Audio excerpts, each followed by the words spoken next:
آقای کروبیش از آقای شهرام جزایری برای چی پول گرفت؟ یه 300 میلیون یه 200 میلیون تو پرونده است. 300 میلیون 7 سال پیش، 300 میلیون اون موقع چقدر الانه؟ چرا به شما این پولو داد؟ هیچ سوال نکردی برای چی اومد این پولو به جناب عالی داد؟ از کجا گرفتی؟ جواب اردبیل و اینا رو ندادی.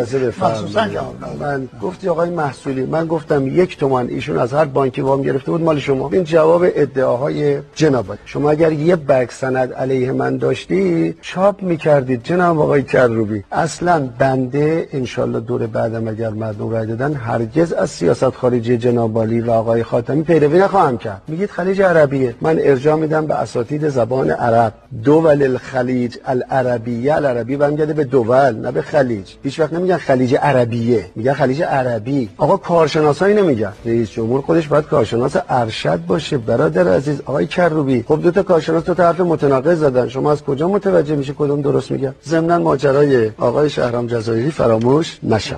اما قضیه آقای جزایری، من یه روحانی هستم، یه اجازه هایی از امام دارم که هیچ کسی اجازه ها رو نداره. آقای جزایری رو آوردن 2 مرتبه آقای جزایری پول داد، 300 میلیون تومان بوده. به خدا آقای جزایری هیچی هم از من نخواست. ببینید رهبری چی نوشته. میشه جناب آشارودی این چه شیوه کاری است؟ یه کسی پول بده به یه فردی و اون فرد پول در کارهای معمول خرج میکنه، نه او از این چیز خواسته نه این چیزی از او خواسته. چه افراد موجهه؟ قوه قضاییه شأن قوه قضاییه نیست که کارو بکنه. اینکه شما امام و رهبری و همه رو هزینه میکنید برای اینکه از یه آدمی که در زندان محکوم شده فسادها همینطوری شکل میگیره. 300 تومان به این آقا میدن، 200 تومان به اون آقا میدن، 50 تومان به اون آقا میدن، بعد هر کاری دلشون میخواد میکنن. که شما چطور متوجه نشدید که این پول چیه؟ هر کی اون پول داد میگیرید.